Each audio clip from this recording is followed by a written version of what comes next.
Good morning, stampers. This is Heidi Smith from Flutter by Heidi. I'm an independent Stampin' Up demonstrator based in the United Kingdom, and today I'm sharing some fabulous projects with, I think they're fabulous, with the Night Divine, because the stamps and dies are fabulous.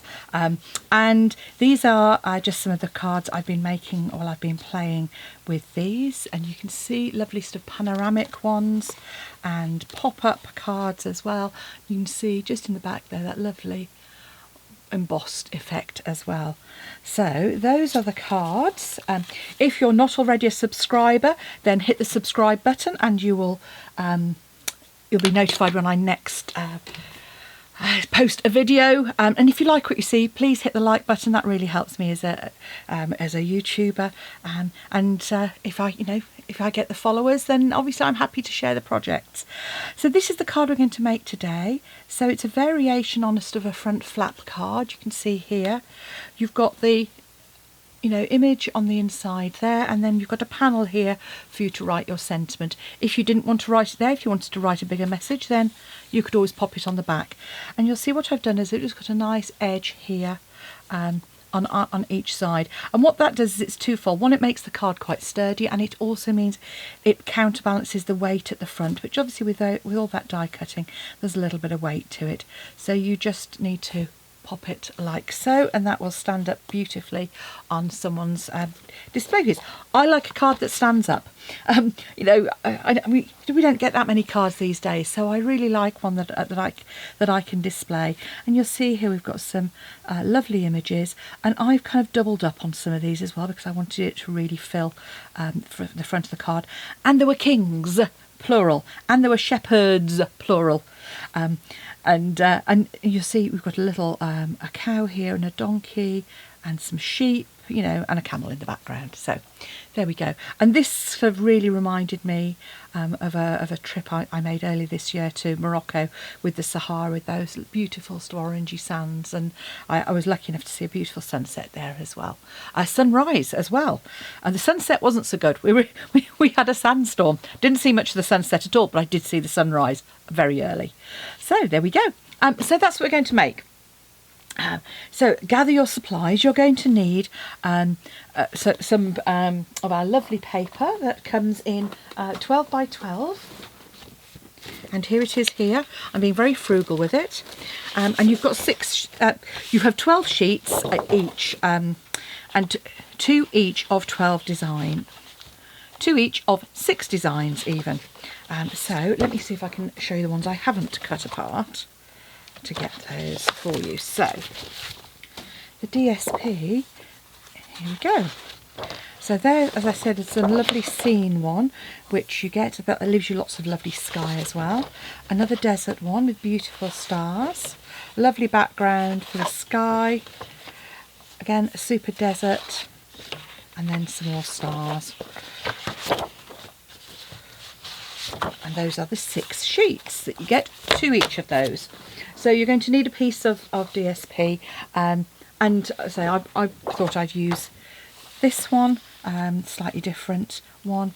You're going to need about half a sheet of your main colour, and then sort of a couple of quarter sheets of other colours to go with those, along with some scraps for die cutting as well.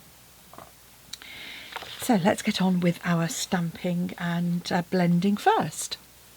So the first thing we're going to do is stamp and heat emboss this panel on the inside here with some silver. So I've got a piece of card, and I've gone for Night of Navy with boho blue this time to give it a bit of a slightly different look. And this is 6.5 by 10.5 centimetres, and this piece is 7 by 11 centimetres. So you're going to need your stamp mounted onto a block. I'm going to just use my embossing buddy over the front there. It does at first make it look a little bit cloudy, if you like, but actually I don't think that matters too much. But what it does mean is that you don't get any excess embossing powder lingering on there. I've got my silver embossing powder, and I've got my Versamark. So if you remember, embossing, we use Versamark. It's a pigment ink, so it's going to stay wet longer, and it's nice and sticky for that embossing powder to to stick to. So I'm just going to stamp that in the middle there.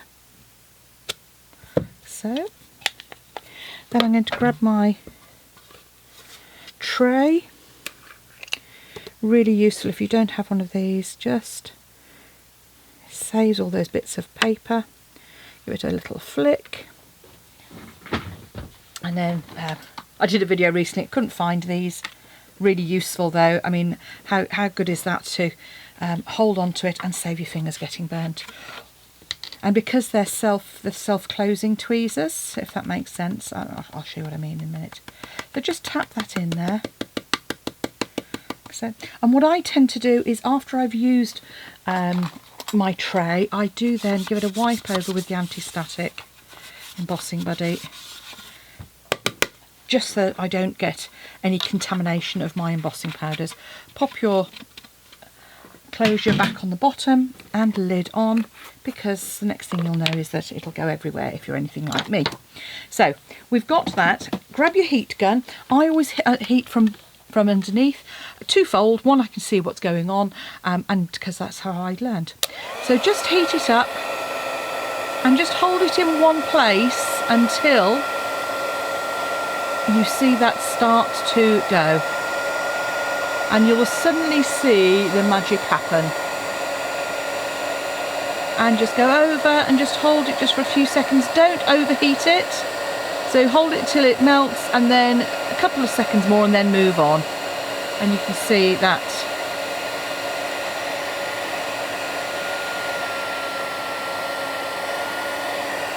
there we go. So there's your heat embossing done.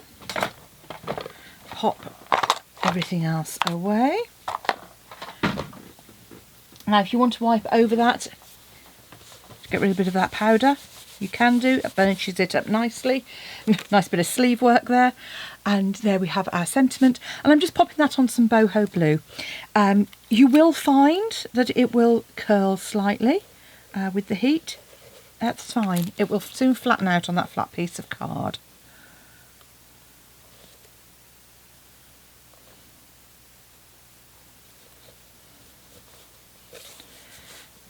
There you go.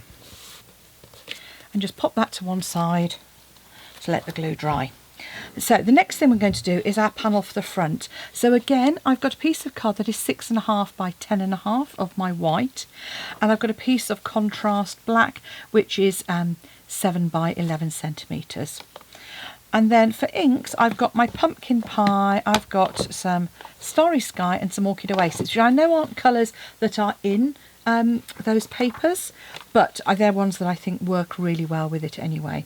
So I've got a couple of brushes. I've got one for kind of yellows and oranges, and I've got one for my sort of deep purples and blues. In fact, there's my orange one, not my yellow.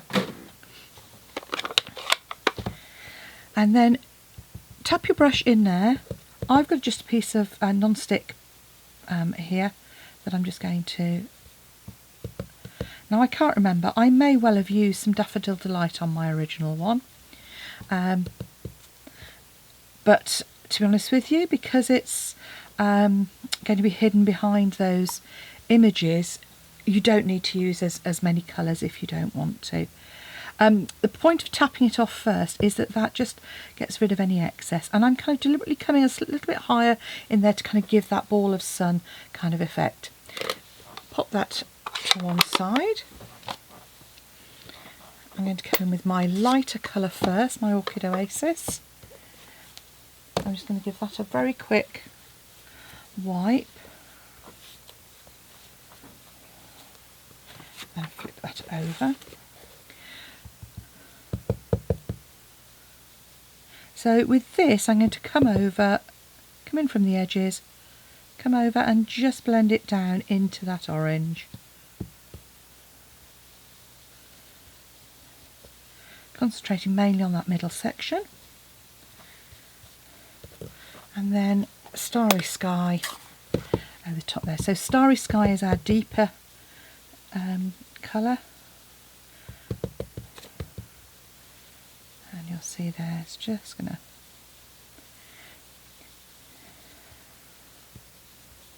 fill that in like so. Okay,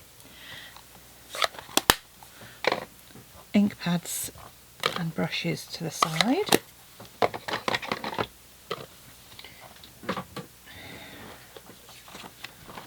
So that's then going to come just onto the front there, like so.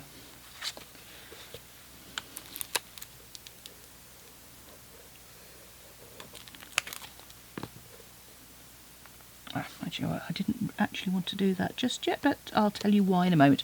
Do not stick your piece on straight away, because you're going to want to trim some of your animal images. Just saying. Right, so, and by that I mean, come on, so now we need to do some die cutting to create this little scene. So within the dies here, you can see I've got lots of scraps in here ready to go. These are just bits I thought, oh, I might as well pop those in there. So we're going to be wanting to use all of these. I haven't used the clouds in there. I could, you could always add those in. And I've already got some die cut, which I'm going to take out, and I've got my scraps of card. So the first thing I'm going to do is cut my scene out of these. So there's two things I want to do. I want to cut the king and the shepherd twice, and now you can either just cut it out straight away twice, or you can cut it from scraps by popping it through. I usually do it all in one go and keep the other bits for later. So you're going to want to cut it out in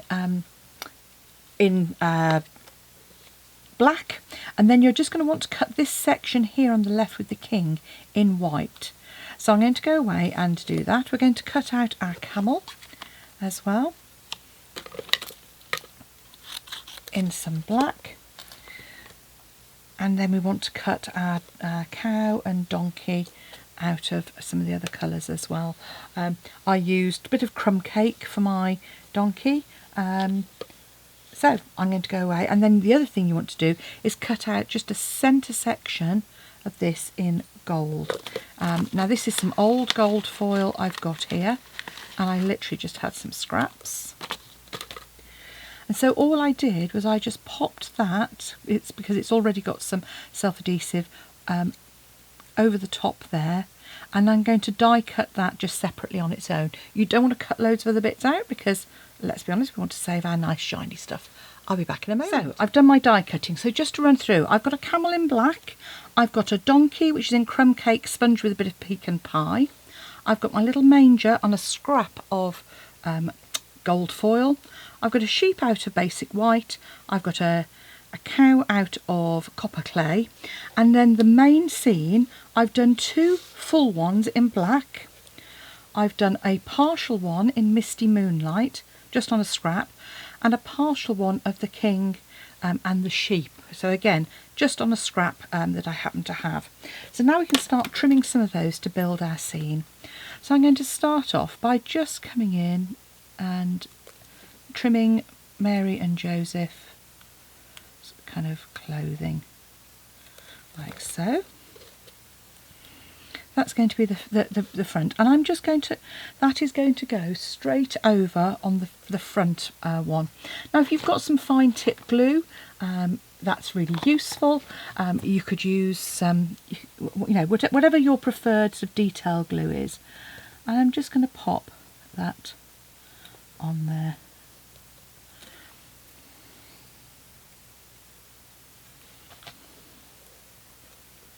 Tweezers may be useful, but not essential. And you can offset it slightly as well to give that little shadow. You know, do it deliberately or not, it's up to you entirely.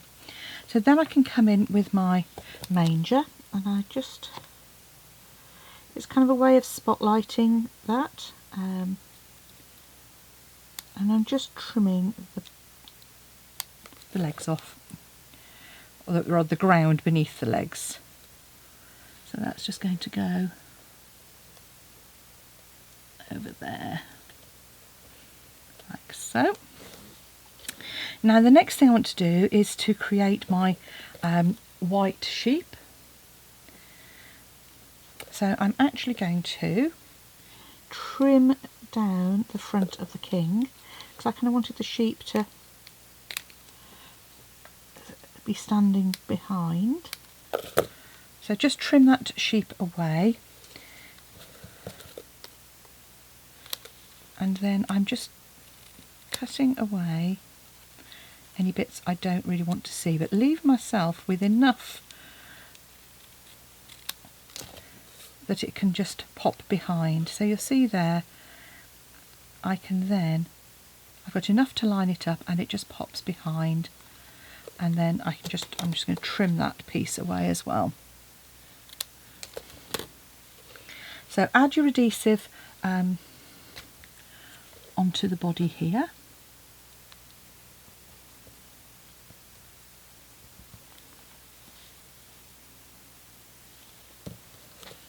And just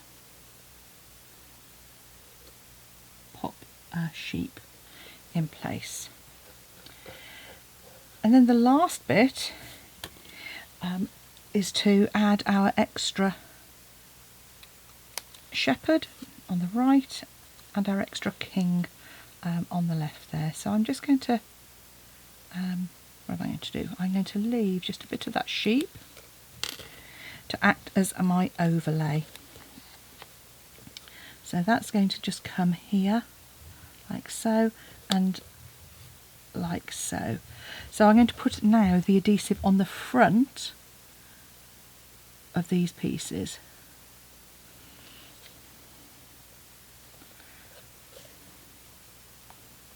Like so. And then I can just lay those on. Front there and the front there. And that just extends your scene out a bit to fill the width of the card. And then you've got your central nativity scene all ready to go. Now the other thing we're going to do now is, and this is where I said don't do as I say, not do as I do, is I meant to stick these on before I attach it to the background, because you want to be able to cut on your camel. So I'm just going to cut my camel like so, and just hope that my line is reasonably straight. I'm going to put that up towards the top of my scene. I can confirm I have done a camel right. Actually, I found it quite comfy. My camel was great. My camel, though, was used to being in the lead, and she wasn't desperately happy about being behind some other camels. So it was quite funny because she'd kept trying to overtake. But there we go.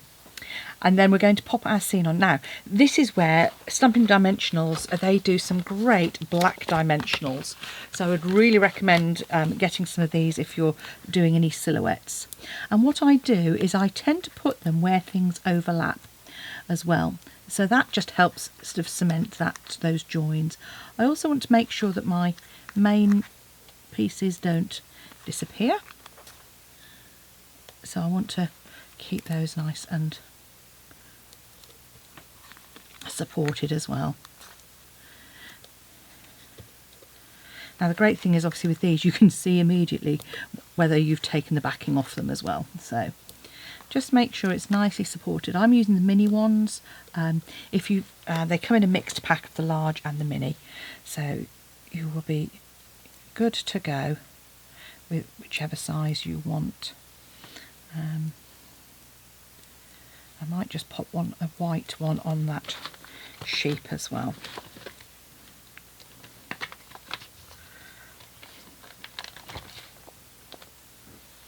There we go. So take off all your backings.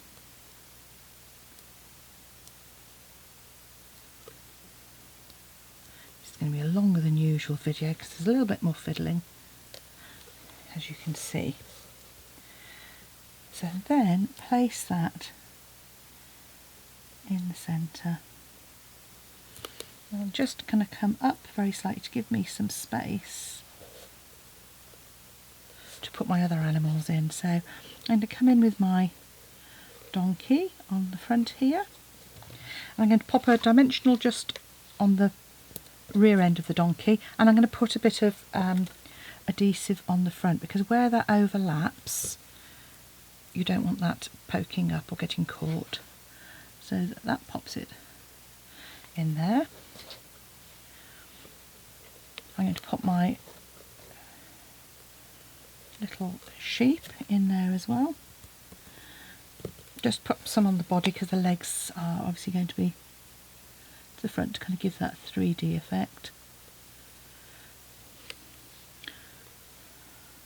I'll put my cow on the front there. And you know what, I might actually grab a second sheep if I've got one handy as well. Or not, as the case may be. Okay, so there we have our scene. That's sort of, you know, ready to go. I'm going to pop my dies back away so that they are ready for my next project. These ones I've actually put in a separate one to the sentiments because they're obviously they're sold as a bundle, but they are yeah, they kind of stand alone in their own right as well. So we've got our front panel, we have got our inner panel for our sentiments. So now we can get on with creating our card base. So here we go. So we've got our main piece of card, which is our contrast. That's 10.5 by 14.8.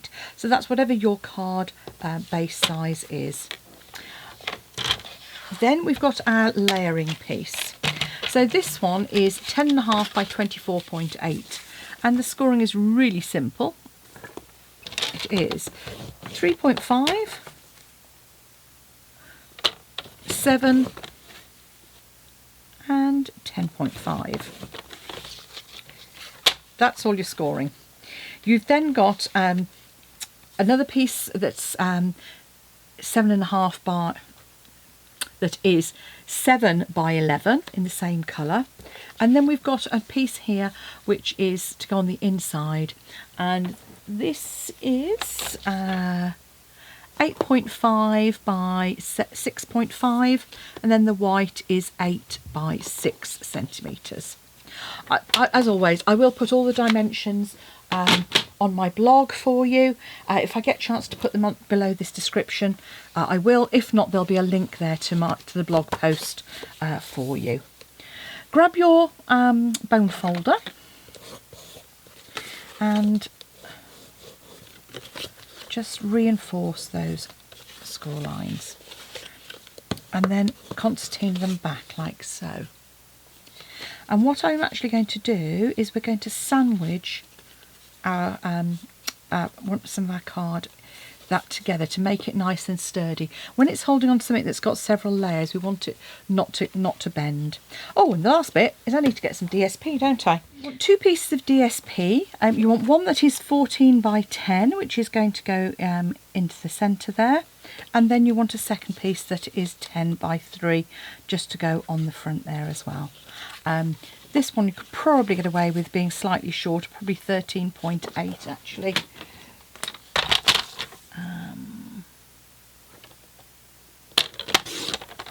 Just to get a border. Okay, there we go. So the other one I actually butted up into the corner, but then decided I did want something that was that had a border all the way around. So add that to the back.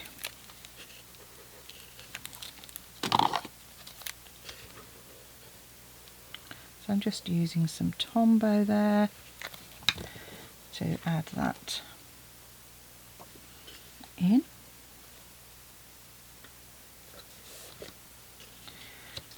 And I want this piece on the very front as well. So I've used the one you can see there with this kind of trellis pattern on the back.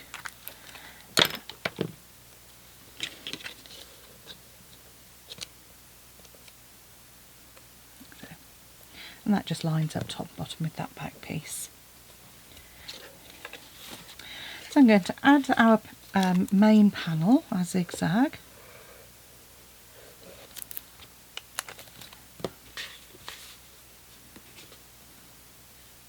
And it's the same width, don't forget, as the back here. So what you're actually doing is just adding it so that there's a border on each side, like so. Now we can just add our panel here.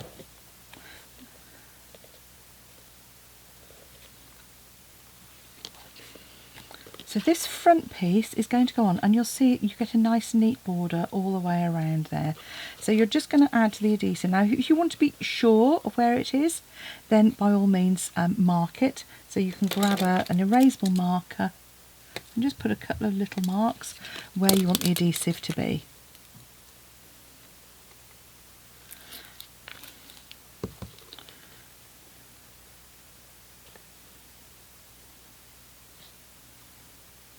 So, and if you get any that sort of squishes out, then just grab a little bit of card and run that along to remove that. Then we open that out, and on the back here we're going to add our piece of Night of Navy.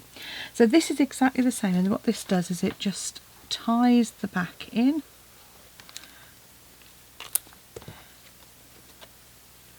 And we just layer that on there. And then add plenty of adhesive in the middle.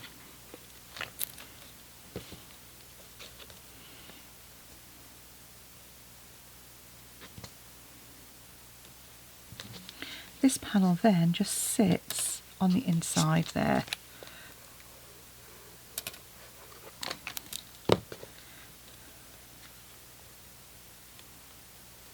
Like so.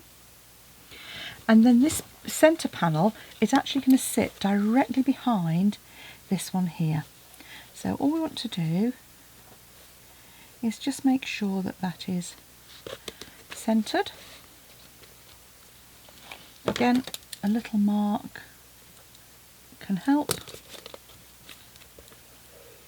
but if you don't take your adhesive all the way to the edge, that gives you a bit of wiggle room. So you can pop it on. You'll see a little bit high on there, so I can just squish that down and not have any adhesive, like so. And as I say, these lovely erasable pens that take that mark out. So there we have our nativity scene card using our lovely Night Divine, and there we go. Fun. Which do you prefer? They're both very similar. The only real difference is I've used Misty Moonlight and Boho Blue for those, and on the inside again I've just changed those layers to coordinate. Thanks for watching. Please hit the subscribe button, pop back and see me again soon, and if you want to purchase the products, pop along to Stampin' Up, choose me as your demonstrator, but please allow contact so I can send you a thank you. Thanks for watching. Bye.